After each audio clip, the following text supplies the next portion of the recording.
Let's take a quick look at the last micro collection playset that I needed to create Bespin World.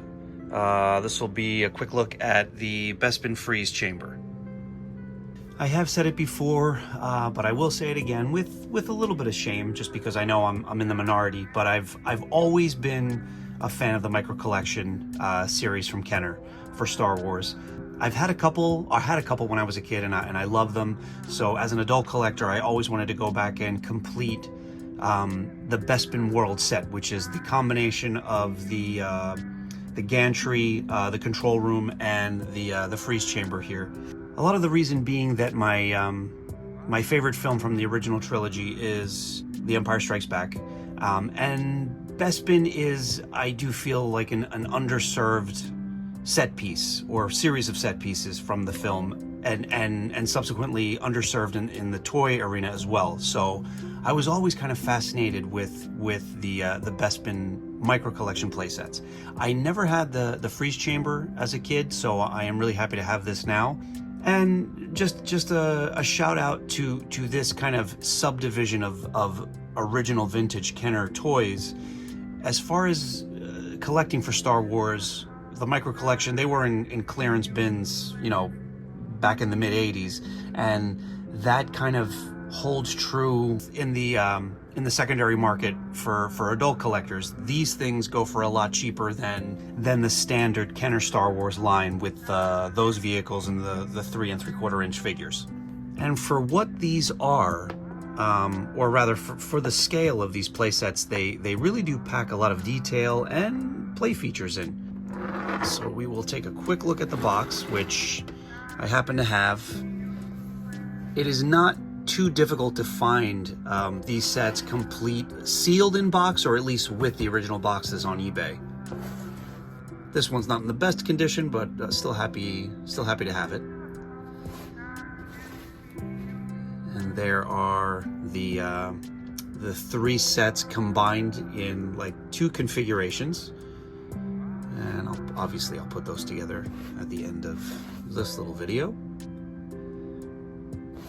All right, so the figures that come with this playset, we have, the least important to me first here is Lobot, who is Lando's kind of sidekick or right-hand man or whatever.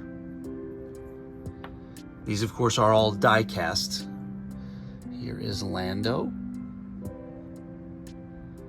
Some of these in the set that I've picked up here are in good condition. Some of the others are chipped, which is a chronic issue with the micro collection playsets and die-cast figurines. My Han Solo is missing a good deal of paint. You get 8 figures with this set, which is nice. A Darth Vader. We get 2 Stormtroopers. We get a Boba Fett, which is really nice in this scale because of all the paint apps that are applied to this little figure. And lastly, we get, I consider this a figure. This is Han Solo in carbonite. This is one big piece of die cast.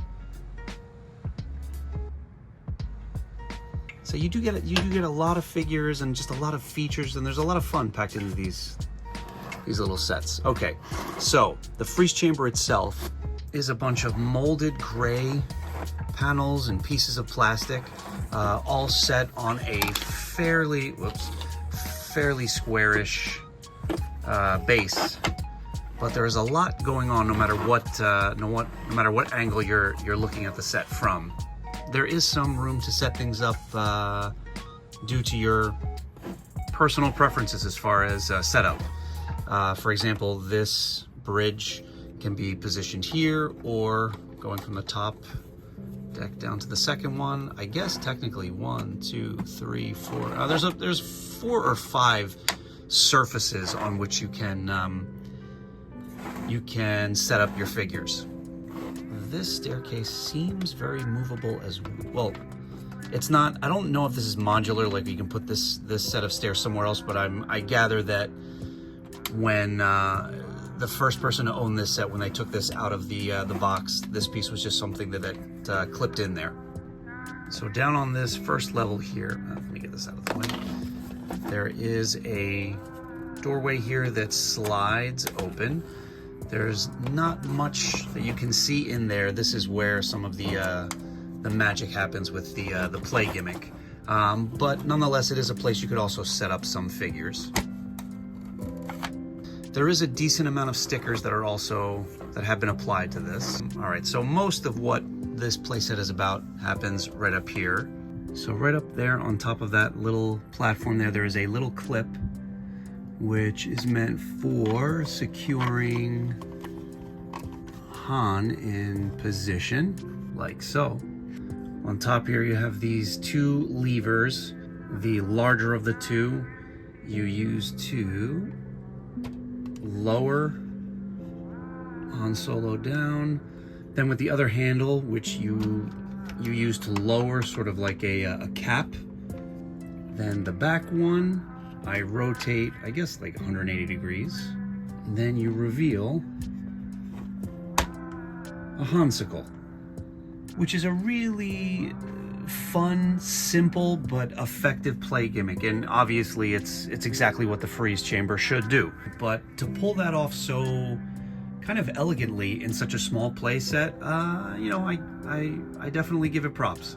Then also right up front here, you have another little handle cylinder thing that operates a elevator for whomever to either join the fun on the main platform or dramatically exit. Let's now kind of peg all these little play sets together to create the Bespin world, which is something I have waited, I don't know, how many years have I waited? I don't know, 40 at this point, 35, 40, somewhere in there.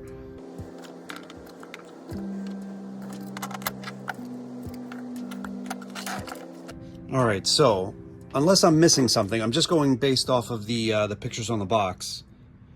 Combination one just simply doesn't work. So I'm a little bummed by this. Unless I'm missing something, the gantry doesn't connect in any way to the control station, or excuse me, the control room. I don't know. Let's move on to the second configuration. All right, at least configuration 2 is a little bit more cohesive and a little bit less loosey-goosey.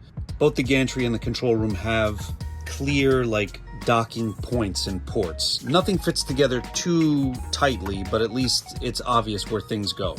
I don't know why that's such a bummer for me. I just kind of wish, I was kind of hoping that things were connected a little bit more securely. But no matter. After all these years, at least I can say I have as complete a representation of Bespin as Kenner ever gave us.